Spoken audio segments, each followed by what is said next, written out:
Hello and welcome to this special show on Rajya Sabha television, that is Reset India. I am Vishal Dahiya. Now here we bring you all details of the key focus areas when we talk about reshaping India's economy, and that is where brings in urban infrastructure. Now, urban infrastructure is of course a key component when we talk about development as well as growth. But today we're going to focus on two very specific segments, aspects of urban infrastructure, that is housing and sanitation, what has been done so far and what further needs to be done in terms of bringing that desired change. So we will have a detailed discussion with our expert group, panelists who are with us, and we will start with that. But before that, let me give you sort of an overview as to what exactly has been happening on urban infrastructure landscape. Let's start with the Smart Cities mission.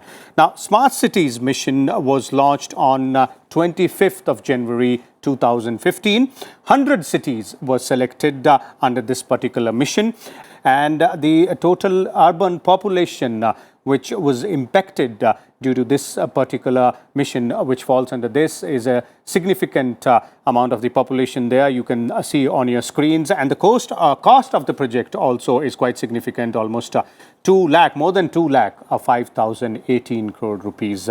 That is as far as Smart Cities mission is concerned. Now, let's also look at Pradhan Mantri Awas Yojana, another very key significant scheme there. Houses sanctioned were 109.01 lakh, and apart from that, if you look at the houses grounded, then this is 70.24 lakh.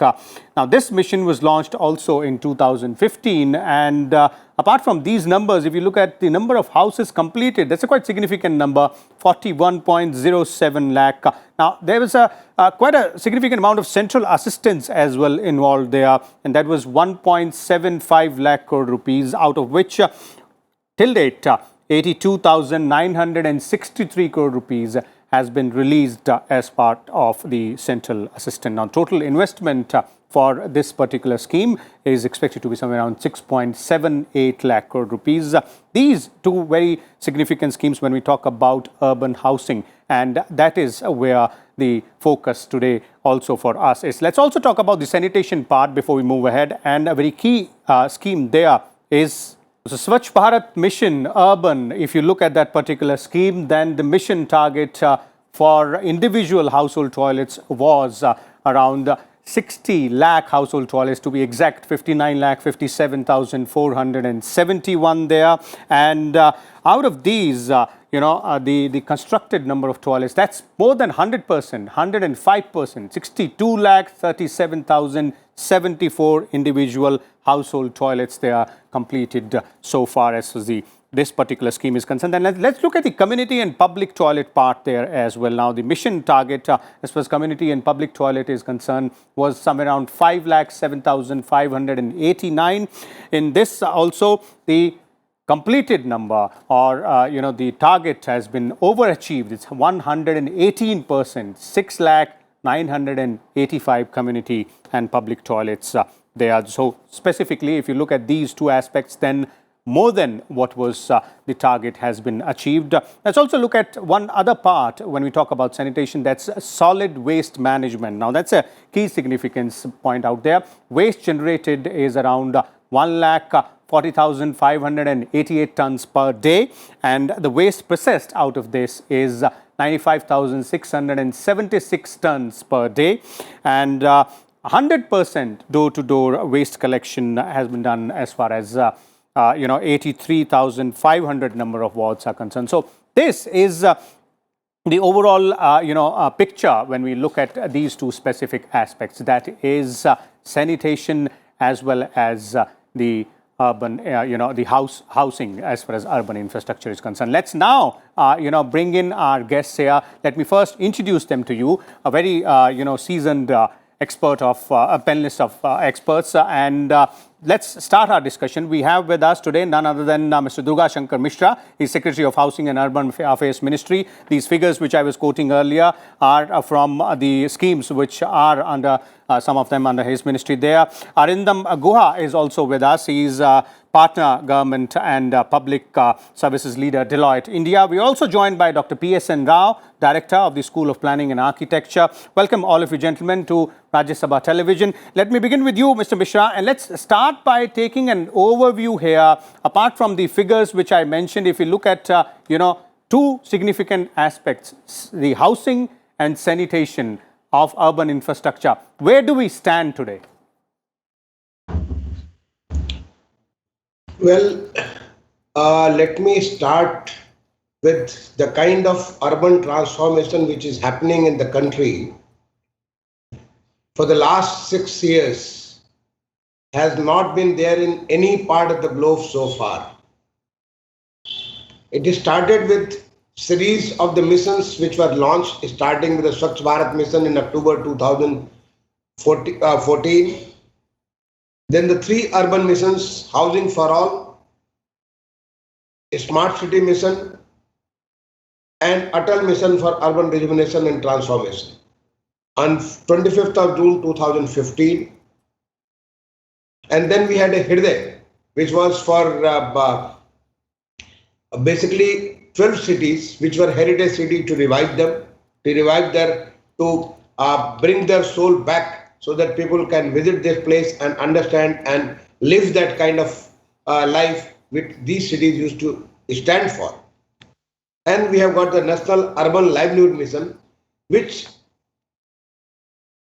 caters for every poor or the migrant coming to the urban areas, to skill them, to mainstream them, so that they become important component of the urban economy. Mm-hmm. You are focusing on the 2 significant missions. One is the urban housing, where when the Honorable Prime Minister envisioned to provide housing for all in 2015 and launched the scheme Pradhan Mantri Awas Yojana Urban, when we went for demand assessment from the states, the total target, preliminary target, was assessed to be nearly 1 crore, which now stands around 112 lakhs, that is 1.12 crore. Nowhere this monumental kind of a housing program has been taken in any country. You must have seen very recently that Honorable Prime Minister grounded 6 lighthouse projects in the cities of Chennai, Indore, Lucknow, Rajkot, Vadodara, in the city of Ranchi and Agartala. These 6 places, we are going to have invited the best technologies, construction technologies across the globe. And this competition was held in March 2019. Some 54 new technologies, where you will be surprised to know that these houses, ranging from 7 floors to 14 floors, more than 1,000 houses, are going to be constructed in less than 1 year. Okay. If such technology comes to the country, which is resource efficient, which is climate resilient, which is quite rapid, it is going to do the revolution. It's going to do the change, completely change the scenario. And we have undertaken these lighthouse projects with a view that we will make them part of our construction technology. We would like to involve our students from the engineering colleges, from the architecture and the planning schools and the colleges, universities, from those who are practicing from the private sector as well as from the public sector, or those who are in the policy making like us. They should visit and see how these technologies are performing, so that they become Indian technology. Okay. Honorable Prime Minister also launched a program called Nauri, which is going to be jointly organized by Professor P.S.N. Rao is here. He is the Director of the School of Planning and Architecture, Delhi, and the BMTPC. The 2 of them are going to organize these courses online, through which they can promote awareness about these technologies. Okay. We have taken ample number of steps so that the financing becomes easier. We have created such funds and various measures have been taken for the private sector and the public sector to get into this field and provide housing. Very recently, when the world was facing with the challenges of COVID, we launched another scheme called Affordable Rental Housing Complexes. This is for the first time in the independent India. A scheme has been launched for the urban poor and for the migrants, for the students, so that housing is available close to the place of work, place of the study at affordable rate. And I'm happy to share with you that this has already got traction. 29 states in the country have signed an agreement with the central government and they have started the process. Okay. Already more than 2,000 houses have come under the affordable rental housing complexes. Okay. And many cities have launched RFPs.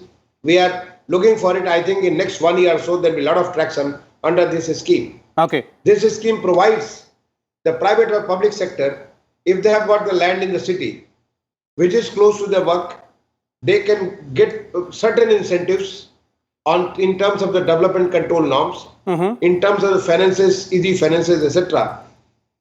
And also how to run these complexes so that this becomes norm.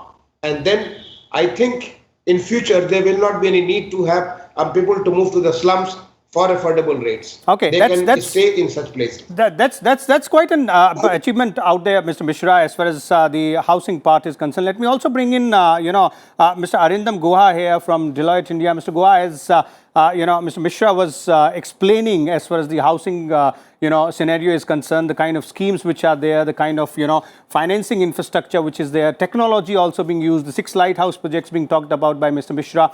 And also, if you look at the sanitation part, then the targets have been overachieved. So, in your view, are we on the right path when we talk about reshaping or restructuring the housing and the sanitation aspect of urban infrastructure?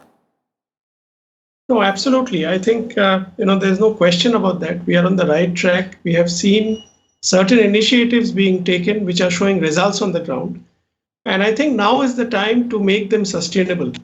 And Mr. Mishra rightly brought about the aspect of financing because, thanks to the schemes like Smart Cities, like PMAY Urban, Swachh Bharat and others, that these initiatives have taken off and they are progressing rapidly. What we now have to think about is probably financial sustainability going forward, because once the assets have been created on the ground, be they housing stock or be they sanitation facilities or even water supply pipelines, they need to be maintained over time. And I think all of us know that cities in our country, their finances need to be augmented. And that's where I think certain other measures the government has also been looking at. There have been various innovative ideas which have come to the fore, like issues around land monetization. I think Mr. Mishra gave one example of land monetization in the context of rental housing. Now, all of us know that, in terms of the state governments and the city governments, they need to augment their resources. So what could be the sources for those? I think those are some of the areas which we now need to focus on. And 3 things come to my mind, if I may share them. One is the issue around land monetization, because state governments and even cities have valuable land assets which may not be currently utilized. I think what we need is an institutional mechanism for monetizing these parcels of land so that, they can be pooled together, aggregated, and then some revenue augmenting can happen through the land parcels. I think if we refer to the national infrastructure pipeline, of which around 17% is accounted for by urban infrastructure, there is discussion about a land corporation being set up at the central government level. But possibly certain ideas like this can also be explored at the city level, whereby by monetizing the assets which are already available with the city government and the state governments, we can augment the financial resources available to the cities. Okay. Second aspect is, again, thanks to many of these schemes, today I think a number of our cities, if I'm not wrong, the figure goes above 70, 80, they have got themselves rated. for municipal bonds and raising resources. Now, what we need is to just focus on our municipal bond markets. I think there have been a number of SEBI committees which have looked at how to make the municipal bond markets more vibrant. They are talking about streamlining settlement mechanisms, trading mechanisms. Today, we need long-term investors in this segment, urban infrastructure as well. So currently, there are some credit rating limitations which prohibit people like pension funds and insurance companies from investing in these kind of instruments. So maybe that's another area to look at, where there has been talk about a credit guarantee corporation in the earlier budget. Probably it's time to look at that aspect as well, so that issues around credit rating and resource mobilization by cities get addressed. Okay. And finally, the last point which I'd like to make is there is also a need for having a proper regulatory framework backed by suitable user charges. We mentioned smart cities. Smart cities today have enabled us with a rich technology backbone through which we can track, we can monitor what kind of usage is happening across cities.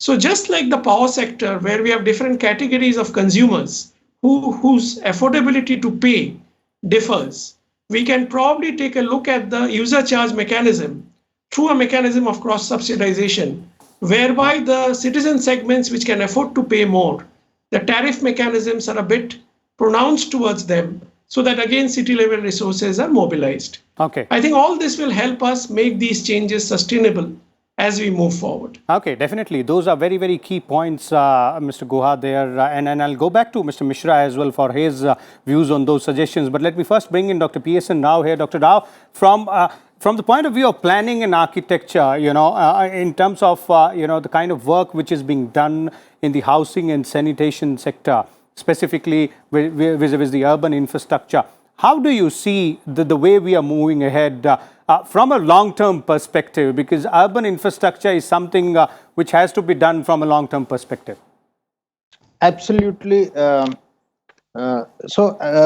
current government has been taking a very proactive role. It's not just the number of dwelling units in terms of houses, but housing is actually an ecosystem. So you can build a very large number of houses, but then why will people move in if you don't have the schools, if you don't have the connectivity, if you don't have the roads? So actually there is also a major drive to connect cities with national highways. Within the cities, there is a major move for having metro lines. Today, you have a very large number of cities where metro projects are being built, and therefore, you are linking up housing with transit. So there is a concept called the transit-oriented development. And most of these projects which are being built, it is being seen that these projects are located around the major transportation corridors, so that when you build these housing projects, people will actually start moving, so that their children can go to school, they can go to their offices. So it's a complete ecosystem which has to work. So housing and transport has to be interlinked, and it is actually being done. And a very large number of cities already have these metro systems in place, and the TOD policy is also happening in a big way. Incentives are also being given so that real estate developers can also come into the picture. And if real estate developers have to come into the picture, then they want their projects to be approved on a fast track basis.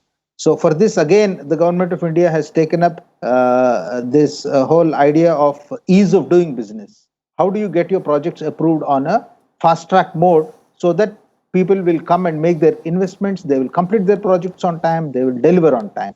So you will find that over the last several years, a large number of developers have also come in, and a lot of private investments are also coming in. It's not just the government, because government cannot do everything, and one should not expect also. So you need to bring in the private capital as well.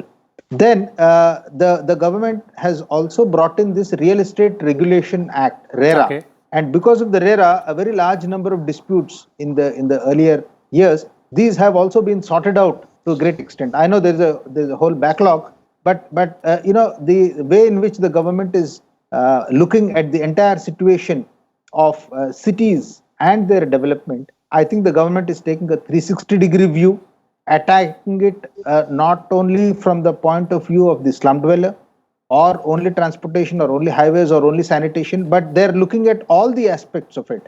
So I think that is a very significant area. Okay. So the entire urban ecosystem is being addressed, and with this you will find that very soon we will have a situation where cities will start becoming the generators of economic momentum, because post-COVID, unfortunately, there has been a very small setback because of COVID. In fact, even during the COVID, you will find that many of these reforms have actually happened even during the COVID time. Okay. But nevertheless, we can't say that there has not been a little bit of a delay. But therefore, now this reset to happen, and for cities again to become the generators of economic momentum, I think all these measures are very, very significant, very, very important. Very recently, the Prime Minister has also inaugurated the driverless metro. So all these measures are actually taking us towards that. Last but not the least, we are also talking in terms of Arindam just now mentioned about monetization. So there is the Rail Land Development Authority. There are a large number of projects where our School of Planning and Architecture has also been involved in doing the feasibility studies and so on. So a lot of rail land is being monetized. We are also having station developments which are happening. And very recently now we are talking about the redevelopment of the New Delhi railway station. Okay. So a lot of these developments, cities are being addressed. Cities' problems are being addressed from multiple directions. Okay. So it is a very positive development, and I see that in the next couple of years there will be a major transformation. And as very rightly put by Durga Shanker Mishra ji, nowhere in the world this kind of a major initiative is being taken. So I think we should be very proud of this as Indians. Okay, definitely. It is a multi-pronged strategy which is being utilized out there, as being pointed out by Mr. Mishra earlier. Let me go back to the Secretary. Mr. Mishra, from the point of view of what Mr. Guha was saying in terms of the suggestions with making all these schemes or making all these policies also ensure that the development of the growth is more sustainable, or aspects like municipal bonds, making them more vibrant.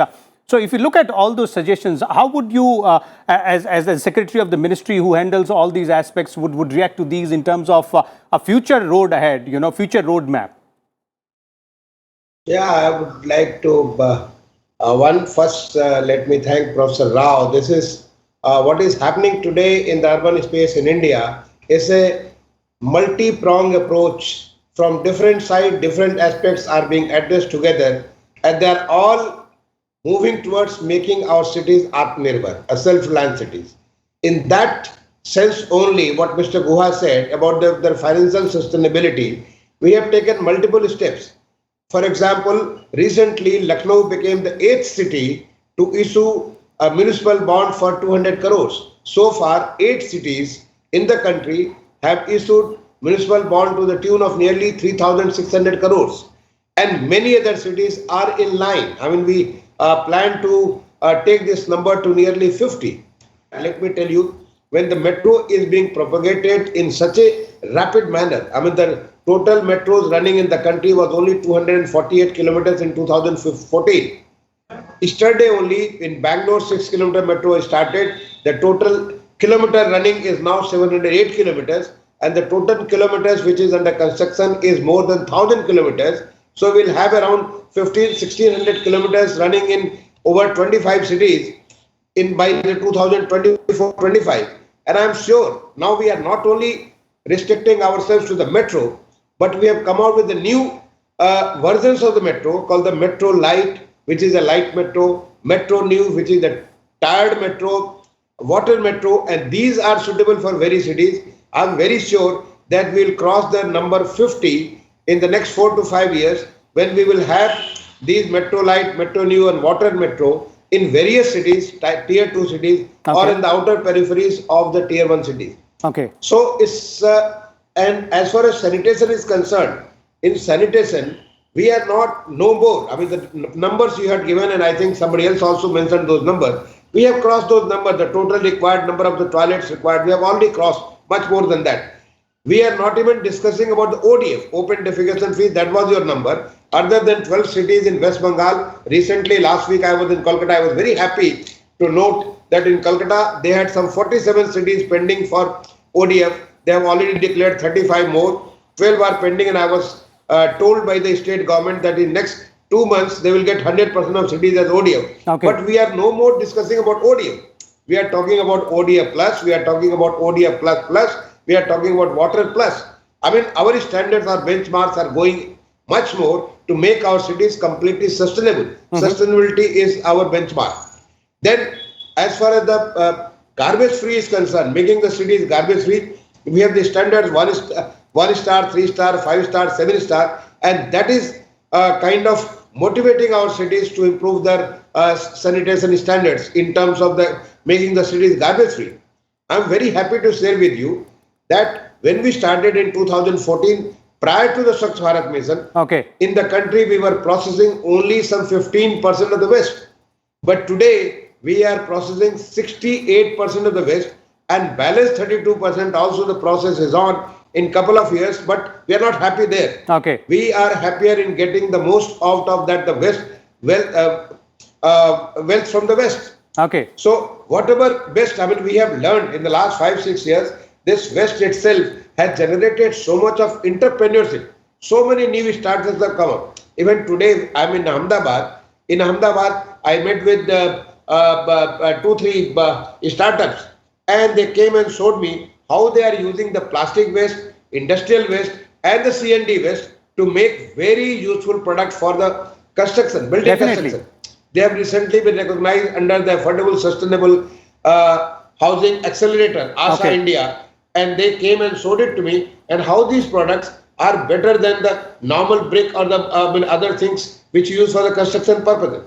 So this, the idea of improving our urban landscape has generated so many new things. So many new ideas have come, so many new startups have come, and that is what is when the Honorable Prime Minister speaks about the new India, aspirational India is, we are going to make things happen here. We are going to imbibe the technology. We are going to make innovation our ways, and we will address the issues of the people, and ultimately provide ease in living to the citizens, so that they become major contributors to the economy. Our economy moves from 3 trillion to 5 trillion into $10 trillion. That's the vision of the Honorable Prime Minister, and I see this happening in the next decade. We should be taking that kind of path. What has been shown during the COVID, when the world was facing this big challenge, India was launching Atmanirbhar Bharat. India was launching schemes like PM Swanidhi, street vendors. I'm very happy to share with you today, in just over 6 months, we have crossed more than 13 lakhs street vendors have been given the loan, more than 18 lakhs have been sanctioned the loan, and more than 34 lakhs have submitted application.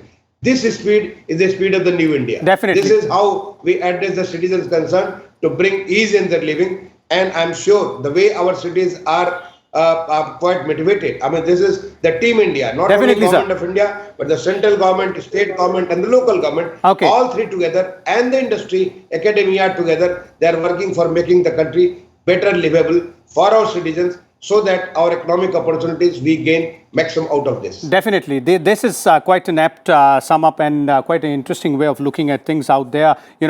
Challenges all the way, also opening up opportunities. Thank you so much, Mr. Durga Shankar Mishra, as well as Mr. Arindam Guha and Dr. PSN Rao. Very interesting discussion.